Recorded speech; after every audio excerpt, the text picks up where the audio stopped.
ধনপতি পাল তিনি জমিদার মস্ত, সূর্য রাজ্যে তার যায় না কো অস্ত। তার ওপর ফুলে ওঠে কারখানা ব্যাংকে, আয়তনে হারালেন মোটা কোলা ব্যাংকে। সবার হুজুর তিনি, সকলের কর্তা, হাজার সেলাম পান দিনে গড় পড়তা। সদাই পাহারা দেয় বাইরে সে পাই তার, কাজ নেই তাই শুধু খাই খাই বাই তার। এটা খান সেটা খান সব লাগে বিদঘুটে, টান মেরে ফেলে দেন একটু খাবার খুঁটে। খাদ্যে অরুচি তার সব লাগে তিক্ত, খাওয়া ফেলে ধমকান শেষে অতিরিক্ত।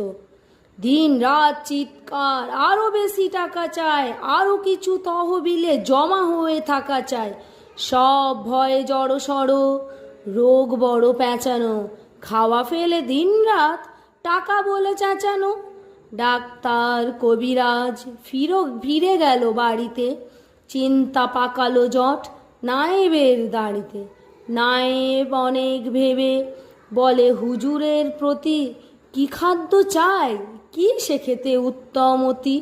নায়েবের অনুরোধে ধনপতি চারিদিক দেখে নেয় বার কয়, হাসলেন ফিক ফিক।